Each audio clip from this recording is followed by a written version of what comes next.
Good evening, and welcome again to our webinar series. My name is Ayodeji Bankole Lushino, and this is Better Life Convo's sixth of the series. And I assure you this will be very interesting as always. As usual, I'll go through a couple of slides just introducing ourselves, Better Life, and then I would introduce the panelists and the moderator. And I'll do that very quickly to get out of your way so that we can go on to a very interesting conversation.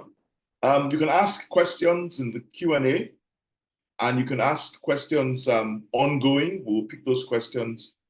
And later on, sometime towards the end of the program, will be dedicated towards questions and answers. Would also ask you to please follow us on our social spaces. And you can also push this conversation in your social spaces, but please don't forget to tag us. Better Life is on the mission to leverage innovation and in pursuit of sustainability. Goal 3, Better Life aims to build a digital ecosystem to inspire and reward ordinary people to do ordinary things in a consistent and sustainable manner in pursuit of a better life. Our focus, our vision is to build Africa's biggest wellness tribe, seeking to digitally connect a minimum of 10 million active Africans in the next 5 years. We want to do this by leveraging the 8 domains of wellness. We have identified 8 dimensions of wellness: financial wellness, environmental wellness, spiritual wellness, intellectual wellness, emotional wellness, physical wellness, social wellness, which is the topic of this webinar, and occupational wellness. For those of you who have followed us regularly, we have dealt with quite a number of those subjects. Now, today we would be moderated, this conversation will be moderated by Ifeoma Idigbe. She's the founder of Boys to Men Foundation.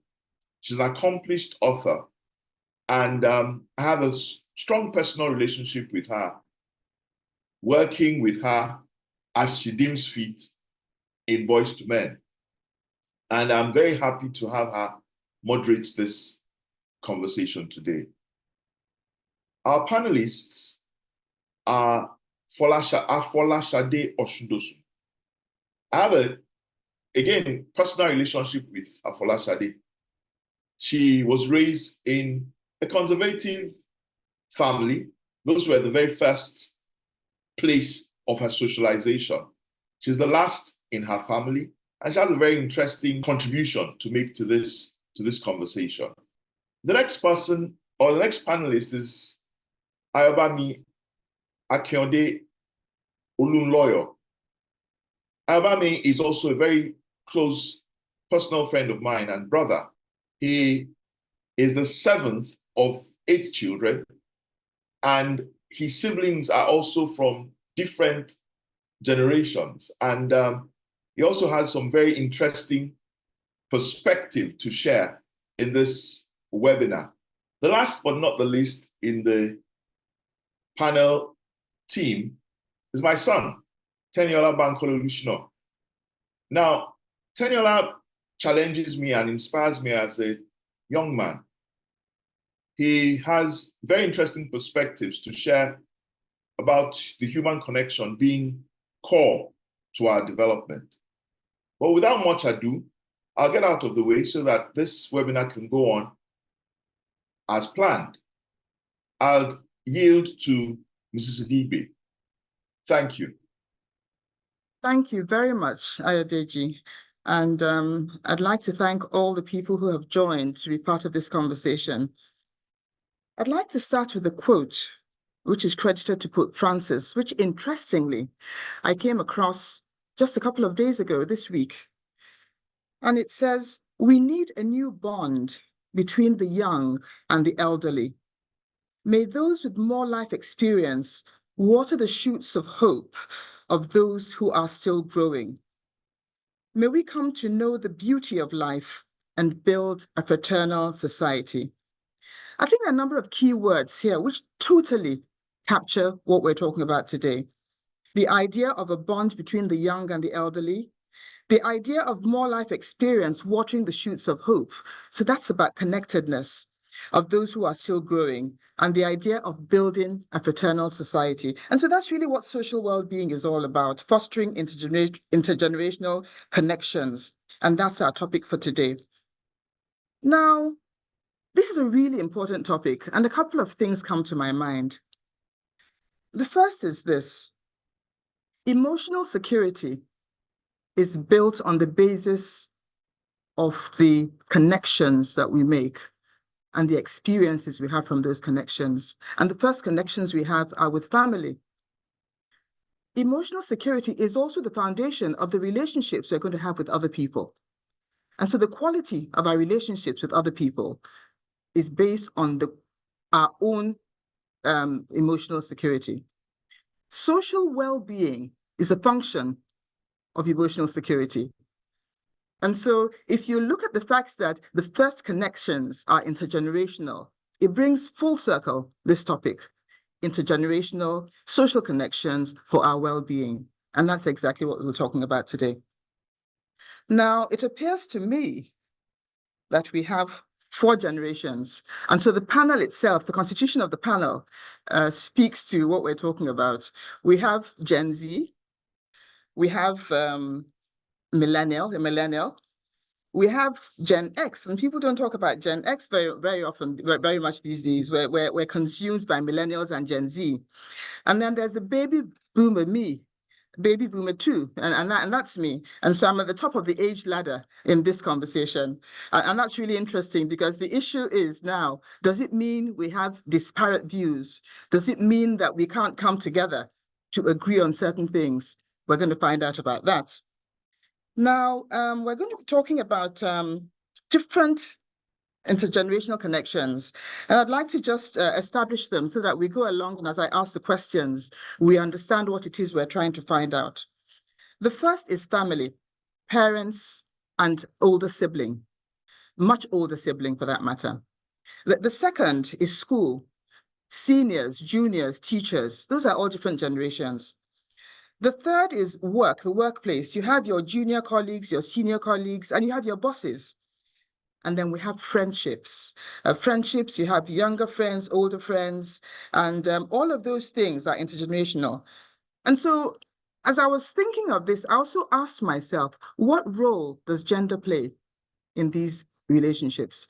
Because I believe that the connections are different for men and then for as opposed to women. And then when it's between men and women, we think of things differently. And so that's also something that will come into play as we listen to the panelists, particularly Ayobami and Afolashade, who are male, female, and come from families that have significant differences in terms of the generations and the ages. And also, from Taniola's point of view, particularly, and also Ayobami to an extent, what role does the scattered family, long distance, play in managing these relationships? And so there's a lot to talk about. So let's talk. Taniola, I'm going to start with you. You're at the bottom of the age ladder, but you're at the vanguard of the changes we need to make in the connections. You have a lot to say, because Gen Z people have a lot to say, and they want to be heard. And so let's look at, what do you consider to be the challenges parents face with making these connections with their children in practical terms? And what do you think, given your experience, is the instinctive response of children? Good afternoon, and thank you so much for moderating this conversation. And thank you to Better Life for having me.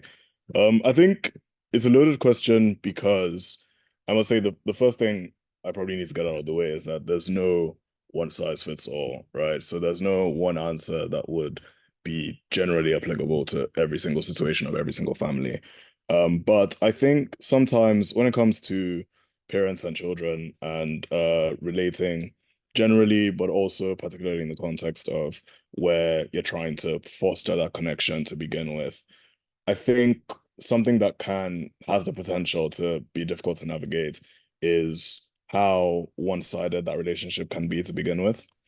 I think especially within our context as Nigerians and our culture, when we're younger, it is very difficult, I think, to conceptualize the parent-child relationship as a relationship, just because it's very, in a sense, very one directional, right? So it's the parent telling you what to do, or it's the parent, directing you and telling you what's best for you, which I mean is just a staple part of raising a child. And I think why that particularly becomes difficult as time goes on is because the child grows up a little bit and they start to realize that actually maybe they don't necessarily agree with everything that their parents think, or maybe they just think about things in a slightly different way. And that is a completely new experience for both the parent and the child, because the child all of a sudden has a lot of things they want to express, but maybe they don't particularly know how. And the parent all of a sudden has to actually think about what their child is actually, trying to express. And it's not something that they may be particularly comfortable with.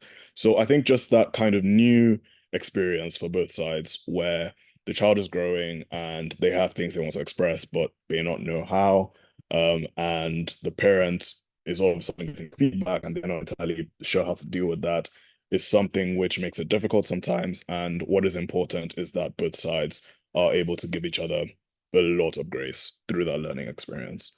And I think that's probably the answer to your question, if I've Yeah, answered it thank you. correctly.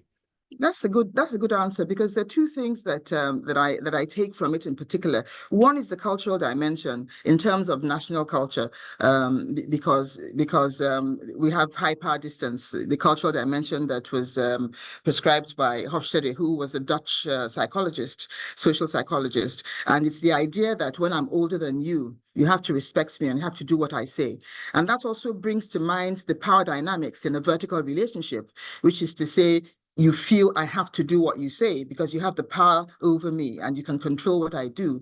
And so there's a pushback, is what you're saying. At some point in time, there's a pushback. And so Ayobami, let me just take it further and ask you, why do you think many fathers in particular find it difficult or unable to develop good relationships with their children? You come from a large family, different generations, and you have a good relationship with your father. So what did he do right? What would you advocate the people do in this context? That's a very interesting question. What did he do right? Well, I guess, no one's perfect to start with. So I think he did things right, and he did things that I might do differently. But all in all, I love him very much so, almost so much so that I'm going to spend some quality time with him very soon. And that's how much my dad means to me, because what did he do right? He inspired, he nurtured, he encouraged, he created vision, he set a tone, he created big shoes to fill. These were all things that ultimately end up in, I think, one word: inspiration. And that's what my dad was. My dad has been, rather. He's someone who achieved quite a lot himself. Uh, he, a lot of things that I could talk about. At the age I am now, he was governor of your state, or 1 year away from my age now. He went to some of the most brilliant schools, achieved academically significantly. And these were things he told as stories, not to, sort of put you down or anything, but just to say to you, you could do more, you can do better, you can attest to the best values of life. And also he showcased what I think was one of his biggest traits: integrity. And so that stuck to me and my siblings. And there were people that would meet on the streets, randomly, simply because they heard my name and they said, "Is this your dad?" Or "He did this and did that for me," and so on and so forth. And all those things make you wonder, where was I when he was doing all this stuff? But then you realize that he's actually had a great impact on not just, the society around you, but the world at large. And so when I look back on him, who doesn't want to be like their father when you have that kind of example? And as fathers pray, bet they want their kids to do better than they did. And that's the relationship that we've had. And to Tenny's points, which were fantastic points earlier about how the dynamic of the relationship tends to switch over time,